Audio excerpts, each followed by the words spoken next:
ज़ीशान एक कारोबारी डील के सिलसिले में एक क्लाइंट से मिलने के लिए जा रहा था कि अचानक उसके भाई की कॉल आई कि माँ जी की तबीयत फिर से ख़राब हो गई है, हम उन्हें हॉस्पिटल लेकर जा रहे हैं, तुम भी वहीं पहुँच जाना। ये इतला उसे बीवी ने दी तो वो झंझला गया। मेरा आज उस क्लाइंट से मिलना बहुत ज़रूरी है, माँ जी की तबीयत पहले भी ऐसे ख़राब हो चुकी है। उसने अपना ज़रूरी सामान ब्रीफ केस में रखते हुए कहा, आपको माँ जी का पता है, बाकी सब उनके पास होंगे, इसलिए वो बार बार आपके बारे में ही पूछेंगी। बीवी ने उसे समझाने के अंदाज में कहा, वैसे भी आप फैसलाबाद जा रहे हैं, 10-20 मिनट निकाल कर उनसे मिलने हॉस्पिटल चले जाना। आपकी माँ हैं, उनका दिल बहल जाएगा। मगर बीवी की बात सुनकर ज़ीशान तब सा गया। पता है ना माँ जी का, मुझे देख लिया तो फिर इतनी जल्दी कहाँ जाने देंगी, और फिर क्लाइंट को भी इंतज़ार करने की आदत कहाँ होती है। मैं भाईजान को पैसे भेज दूंगा और कह दूंगा कि मैं डील पक्की होने के बाद ही हॉस्पिटल आऊँगा।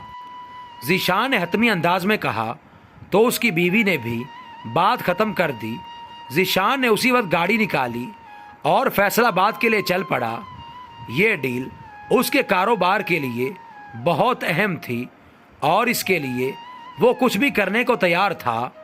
और जहाँ तक माँ जी की बात थी, वो तो काफ़ी अरसे से गुर्दों की तकलीफ में मुब्तला थी। इससे पहले भी उनकी तबीयत कई मर्तबा बिगड़ चुकी थी, मगर हफ्ता 2 हफ्ता हॉस्पिटल दाखिल करवाने के बाद उनकी तबीयत ठीक हो जाती। अब यही सोचकर वो अपनी डील कैंसिल नहीं करना चाहता था। वैसे भी उसका इरादा था कि वो क्लाइंट से मिलने के बाद माँ जी से मिलने हॉस्पिटल चला जाएगा, क्योंकि जिस जगह वो जा रहा था उसके नज़दीक ही वो हॉस्पिटल था जहाँ माँ जी ज़ेरे इलाज थीं।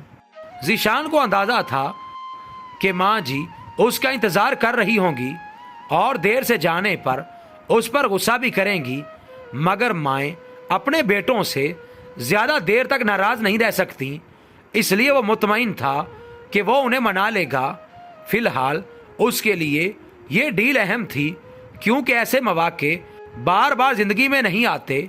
इसी दौरान ज़ीशान ने गाड़ी चलाते हुए पास रखी फाइल को फिर से देखना शुरू कर दिया, जिस पर उसके कुछ ज़रूरी पॉइंट्स लिखे थे। ये फाइल उसने आधी रात तक जाकर बनाई थी, इसलिए अब उसे कुछ थकन महसूस हो रही थी। चूंकि गाड़ी एक सुनसान सड़क से गुजर रही थी, इसलिए ट्रैफिक ना होने के बराबर थी।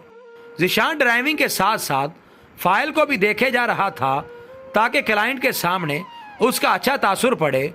उसकी आंखें थकन के बायस बार बार बंद हो रही थीं और उसे लग रहा था कि जैसे उस पर गनूदगी छा रही हो, मगर वो बार बार अपना सर झटक कर नींद को भगाने की कोशिश कर रहा था।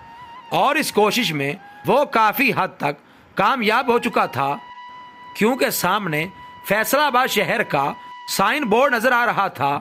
अब बस कुछ देर की बात है। उसने ये बात अपने आप से कही और गाड़ी चलाता रहा। उसी वक्त घर से उसकी बीवी की कॉल आ गई और उसने ज़ीशान को बताया कि माँ जी की तबीयत बहुत ख़राब हो गई है। ये सुनकर उसने अपनी बीवी को तसल्ली दी और कहा कि वो जल्द उनसे मिलने जाएगा। ये कहकर उसने कॉल काट दी और फिर से अपनी डील के बारे में सोचने लगा, जो उसके लिए बहुत ज़रूरी थी। अचानक उसकी आंख थोड़ी सी देर के लिए बंद हुई और ज़मीन जैसे यकदम घूम गई थी।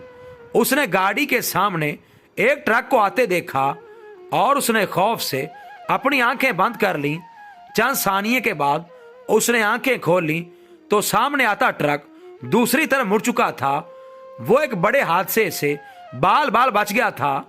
ज़ीशान को लगा जैसे मौत उसे दबोचने आई थी, मगर किसी की दुआ ने उसे रोक दिया था। ज़ीशान को उसी वक्त माँ जी की बड़ी शिद्दत से याद आई और उसने क्लाइंट से माजरत करके गाड़ी हॉस्पिटल की तरफ मोड़ ली। माँ की दुआ को इसीलिए जन्नत की हवा कहा गया है, क्योंकि उसकी अपनी औलाद के हक में दुआ ज़रूर कबूल होती है। क्योंकि वो सच्चे दिल से दुआ करती है, औलाद चाहे अपने वालिदैन से जितना दूर हो जाए, मगर माँ बाप और खुसूसन माँ अपने बच्चों से कभी दूर नहीं रह पाती। उसके दिल के चारों खाने औलाद की मोहब्बत से भरे रहते हैं। इसीलिए तो कहते हैं मामा ठंडियाँ छावा।